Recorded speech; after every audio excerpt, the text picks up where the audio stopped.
Sun Wukong was like, no one tells me what to do. No talking, just fight. A proud, hot-tempered, and ferocious monkey. And Zhu Bajie was like, what? The Yao Guai took the master? Well, guess that's it. We tried. Let's pack our stuff and go back where we came from. Hello everyone and welcome back to my channel. I'm JayTheStoryteller and I'm going to go through the story of the famous Chinese novel Journey to the West with you guys. Today we'll continue from the last episode, where the famous pig Zhu Bajie joined the journey game.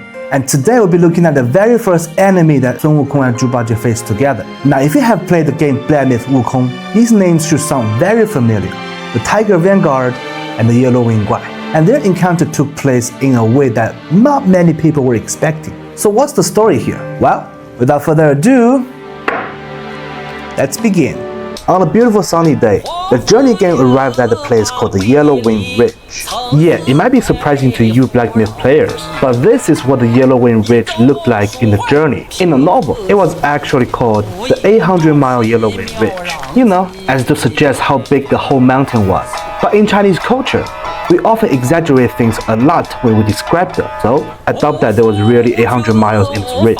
But anyway, not important and you don't care. They arrived just outside of the ridge in the evening, and the journey game needed a place to rest before they go into the mountain. And by journey game, I mean the master, the Tang monk, as he whined about being tired and hungry a lot in the novel, and even cried a lot at the beginning of the journey. But you know, he was just a regular monk, a mortal. This journey was too hard for him. Yeah, some of you might think Tang monk was just a crying little bitch, always whining and complaining. Well, that was kinda true at the beginning stage of the novel, as Sun Wukong once said to him, after his horse got eaten by the little white long, Wukong yelled, "Stop being a bitch, master! Crying isn't gonna solve anything." So yeah, Tang monk really was a crying little baby. And really this book was more about the growth of the journey game, because every one of them had serious flaws at the beginning, and the game couldn't get along very well. For example, at the beginning, Sun Wukong was like, no one tells me what to do. No talking, just fight. A proud, hot-tempered, and ferocious monkey. And Zhu Bajie was like, what? The Yao Guai took the master? Well, guess that's it. We tried. Let's pack our stuff and go back where we came from. Yeah, he was a lazy, slacky, and horny pig. At first, the journey game was just a combination of troubles, let alone to be a team. But as they progressed in the journey, they all became more mature, stronger, and more like a team. But anyway, back to our story. The journey game found a little cabin just outside of the Yellow Wind Ridge. So they approached the owner, asking if they can stay for the night. But as you can imagine, the looks of Sun Wukong and Zhu Bajie scared the owner. I mean, come on. If you see a talking monkey and talking pig at your doorstep, I don't know about you guys, but I'm gonna be scared shitless for sure. And Wukong even told Bajie, yo, put away your ugliness, man. You're scaring people, dummy. Yeah, there are many funny interactions between Wukong and Bajie, and I'll try to cover all of them when we get to these chapters, as they were really interesting. Anyway, Tang monk soon explained to the owner that they weren't the bad guys. They were monks going to the west. Even though the owner warned them about the ridge being dangerous, they just went straight into the ridge, because you know, when was Sun Wukong ever afraid of anything? And of course, danger was there. They very soon encountered a tiger. And yes, if you played the game Black Myth Wukong, this was the TigerVanguard, under the Yellow Wind Guai's command. But not exactly the TigerVanguard in the game though. That was his son that we fought in the game. If you want to know about this part of the story, please go check out my Black Myth Wukong Chapter 2 story recap, in which I've talked about how the game was related to the original Journey to the West. But anyway, just like in the game, the TigerVanguard was slippery. He peeled off his own skin and cast a deceiving spell, tricked Wukong and Bajie to attack a rock while he got away. On his way back, he grabbed the Tang monk like he was a bag of grocery. Then he reported to his boss, the Yellow Wind Guai, or as he called himself, the Yellow Wind Sage in the game. He was like, yo boss, look what I got, the noble Tang monk from the east. Rumor has it that a slice of his meat can grant immortality. We just won the lottery, boss. Immortality is here for us to take. It's Christmas. But on the other hand, the Yellow Wind Guai knew about the journey, and he said to the TigerVanguard, getting Tang monk is easy, but his first disciple, Sun Wukong, is a real tough character. It's best not to mess with him. Here, let's not eat him just yet. Tie him up in the bag for a few days. If his disciples don't come, then we can eat him. Steam, boil, or stir fry, however you want it. Well, that ain't gonna happen. Very soon, Wukong and Bajie found the Yao Guai's den, the Yellow Wind Cave, and started to yell and threaten the Yao Guais. And then the Yellow Wind Guai was like, I asked you to go out to get some meat. like deers and lambs and stuff. Not this meat. Now look, we are so screwed. But the tiger was proud. He wasn't afraid of the challenge, and he volunteered to fight Wukong and Bajie. Not surprisingly, he couldn't even last a few rounds against Wukong and had to run away. But he got picked up by Bajie, and Bajie claimed the kill. And here's why many people think that the Yellow Wind Guai is loyal to his friends. Because as soon as he heard about the TigerVanguard's death, he decided to face Sun Wukong to avenge him. Even though he was afraid at first, he wouldn't want to fight for his own benefit, but he will fight for the sake of his friends. Which is why he was kind of the positive image in the gameplay with Wukong. I mean, not like positive, but relatively more positive than the others. Anyway, the Yellow Wind Guai had a very powerful spell, the Samadhi Wind, and he really caused the Wukong some troubles. Now, if you can recall from episode 1 in this series, I've talked about how powerful Wukong was, and his only weakness, if there was any, would be his eyes, as he had eye sickness caused by the smoke when he was inside of Supreme Lord Lao's furnace. Yeah, I know that sounds weird, but that's true. I mean, usually your eyes wouldn't be your biggest concern if you're inside of a furnace, right? But yeah, that's how it was. The only damage he received from a burning furnace was eye sickness caused by the smoke.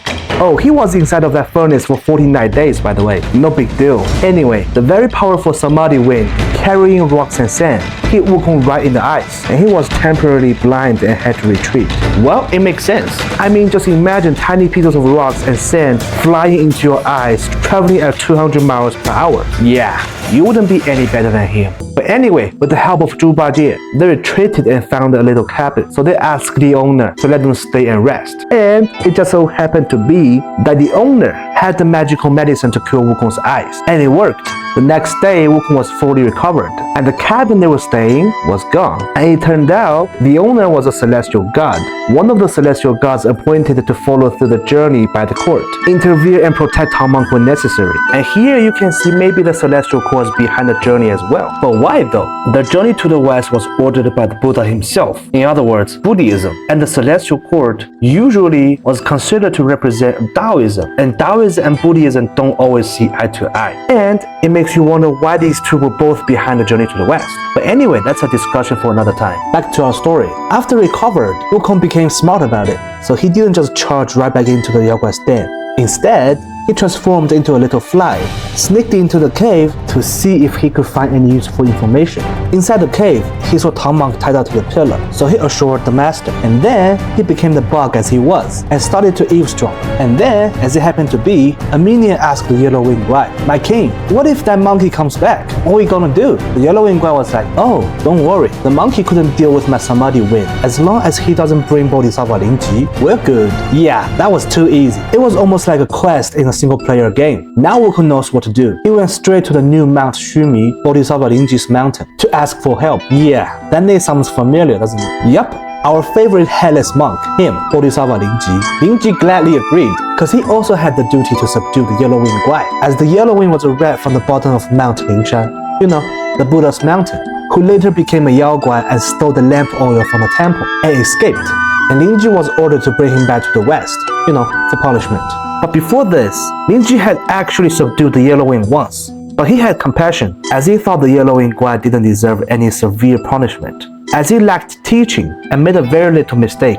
So he let the Yellow Wind go, which led to Tang Monk's trouble. And this time, Lingji took it seriously, subdued the Yellow Wind Guai very easily, and was gonna bring him back to Mount Lingshan. Yeah, Bodhisattvas are very powerful. Especially he had the vessel given by the Buddha. The Yellow Wind Guai was really just a piece of cake. And then of course, Tang Monk got out and the journey gang went on their journey. And that's what happened at the Yellow Wind Ridge in the original journey. If you want to know how it became like it was in the game, please go check out my Black Myth Wukong Chapter 2 recap, in which I've explained all the details in the game. It can help you understand the story of the game better. So guys, if you're interested in that, go check it out, and I would really appreciate it. And that was the trial of the Yellow Wind Ridge. The first time Tang Monk was captured by the Yao Guai and got rescued. And honestly, I suggest you to get used to it, because Tang Monk got captured a lot in the journey. But hey, like I said, Tang Monk had to endure 81 trials before he was qualified for the scriptures. So it only makes sense that he was the one suffering in many different ways, right? But anyway, I'm JayTheStoryteller, and thank you for watching this episode. If you like this video, don't forget to click the thumbs up and subscribe so that you don't miss the future episodes. And it means a lot to me. Thank you. Now, if you can recall from the previous episodes, I said there were actually 5 members in the journey game. You know, Tang Monk, the master, Sun Wukong, the monkey, the little white long, who is now the horse, and Zhu Bajie, the pig, and the 5th one, Sha Wujing, the sand monk, who also happened to be a celestial god. So what's his story? How come no one really talks about it? And also, how did he join the journey game? 欲知后事如何，且听下回分解。